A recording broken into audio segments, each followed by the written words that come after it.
इस दुनिया के अंदर एक से एक होशियार है, एक से एक कलाकार है। कुछ इंसान साथ में रहते हैं, कुछ इंसान बिछड़ जाते हैं, लेकिन कुछ किसी की बातें याद रह जाती है, किसी का लहजा याद रह जाता है, लेकिन याद जरूर रहता है। लहजा ना तो बात सही, बात ना तो लहजा सही, लेकिन या फिर दोनों मिलता रहता तो दोनों से हरकतें से वाकिफ़ रहता है कि इंसान कैसा है ये। तो इसी तरह एक भाई थे हमारे, आज मेरे 10 साल बाद मेरे को वही स्थिति, वही परिस्थिति में, वही धंधा, इसी तरीके से तौर तरीके से धंधा करता हुआ मेरे से मेरी मुलाकात हो गई अचानक से ही। मैं बोला भाई यार तुम अभी नहीं, अभी तो बोलता है अभी तो मैं सुधर, ऐसा नहीं हूँ भाई जैसा था पहले, अभी मैं ऐसा ही धंधा करता हूँ ईमानदारी से। अल्लाह जाने बेहतर जाने मेरे को, बाकी था एक नंबर धंधा, बाकी उसमें भी कुछ गलत हरकत है। अभी भाई 2015 में मेरे को मुलाकात हुई थी, मेरी बातचीत हुई थी, इनसे उठना बैठना था, तो मेरे को बोलते थे यार मेरे पास धंधा नहीं, बिजनेस नहीं है, मेरे को कपड़ा धंधा करना चाहता हूँ, थोड़ा बहुत जानकारी मेरे अंदर, और तुम्हारी पहचान भी है व्यापारी से, और तो मेरा कुछ होलसेल में कहीं करा दो ना सेटिंग। मैं बोला कुछ पैसे दो और मैं आपको, चलो तो मैं सोचा कि चलो भाई कोई आदमी मदद के तौर पे आया है, अपने कुछ सोच समझ के आया है, चलो अपना कुछ मदद कर सके। लेकिन मुझे पता था कि ये फ्रॉड नहीं है, ये कलाकार तो है लेकिन फ्रॉड नहीं है, मुझे इतना पता था। लेकिन इतना भी बड़ा कलाकार है, मुझे इतना अंदाजा था, इतना बड़ा कलाकार इंसान है ये, इतना मुझे इस चीज़ का अंदाज़ा नहीं था। भाई कलाकार है मुझे इतना पता था, मैं उस चीज़ से वाकिफ़ था। अब मैं इसे भाई को मैं 2015 के अंदर इससे मैं कपड़ा व्यापारी के पास ले गया माधोपुरा। अब मैंने इसको अपने जिम्मेदारी पे कपड़ा कुछ पैसे दे करके होलसेल में इसको माल दिला दिया।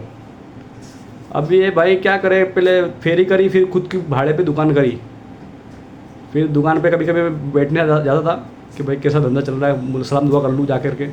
अब मैं बैठा तो कोई कस्टमर आता था, अब कस्टमर से किस तरह बात करे ये भाई के देखो, मेरे को भाव तो मुझे पता नहीं है, मैं भूल गया भाव कि भाव टाइम पे क्या था क्या नहीं। एक मिसाल बता रहा हूँ तुमको, ठीक है। जैसे कि मैं इसको भाई को 200 का माल लेकर 200 रुपये के भाव से मैं माल लेकर दिलाता था उसको। वही माल कस्टमर आवे तो क्या बोले कि भाई 600 रुपये का, तो 600 रुपये का, तो बोला नहीं भाई, कस्टमर बोलता उसको, अब इसको पता था कि कस्टमर तो कम करेगा। अभी बोलता नहीं 600 का नहीं, तुम 350 का दो, 400 का दो। तो ये क्या बोलता था, अरे भाई 400 रुपये तो खुदा की कसम घर की खरीदी है, अल्लाह की कसम 400 रुपये तो घर की खरीदी, मैं तुमको 350 में 400 में कैसे दे दूंगा? कम से कम 500 दो, 450 दो, 50 रुपये कम से कम मिलना चाहिए मुझे एक कपड़े के पीछे। अब यार जब जाहिर सी बात है कोई कसम खाएगा किसी बात के ऊपर तो वजन बढ़ जाता है उस चीज़ का, और ऊपर से तुम दाढ़ी टोपी रख करके ऐसा बात करते हो तो और मजबूत हो जाता है।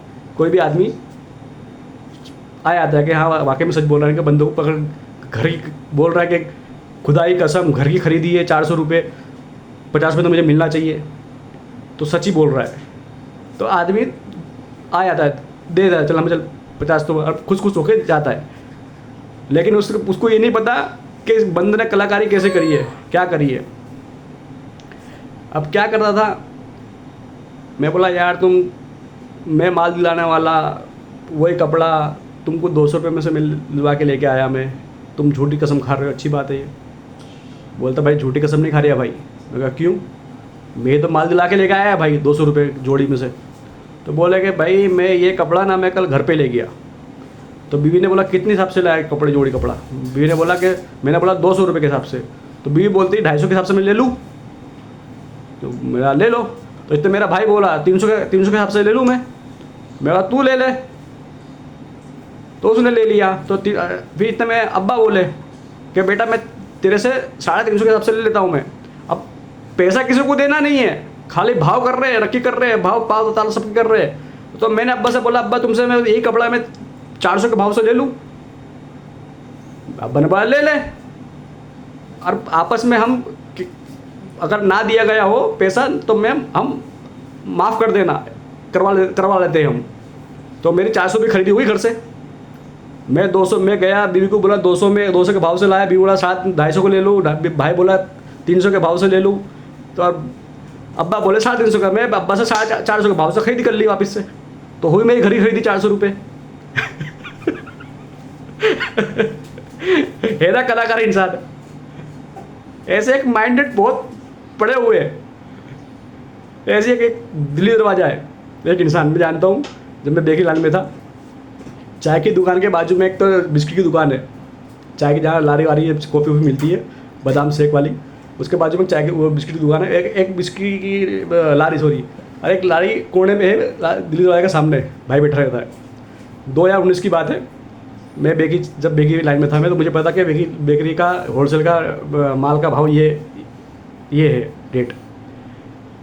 अब 65 रुपये किलो जिल्दान थे वो टाइम पर, अभी भी मुझे याद है, 60 रुपये 65 रुपये, 200 रुपये का पैकेट था, 200 ग्राम का पैकेट था। अब मैं भाई एक भाई इकरा भाई करके थे, हम पास में बैठ मुलाकात करने जाते थे। इकरा भाई उनकी ज़्यादा पहचान थी, मैं तो खाली से जाता था, उसको पता नहीं था कि ये भी बेकरी वाला भाई है। मैं बैठा था, अब मेरे सामने की बात है, बीड़ी पी रहा बंदा ऐसे, कस्टमर आया कि कितना रुपये का पैकेट जिल्दान का, बोलता है कि यूँ, तो कस्टमर बोले 30 रुपये का, हाँ, और 30 रुपये चुटा दिया। तो 20 का माल, वो 20 रुपये पैकेट था, होलसेल का भाव 13 रुपये हो गया, 200 ग्राम का, 200 रुपये का 200 ग्राम का 13 रुपये भाव हो गया वो हिसाब से शायद, और 20 रुपये 20 की बजाय उसको 30 में चुटा दिया। कितना बड़ा मुनाफा कर लिया।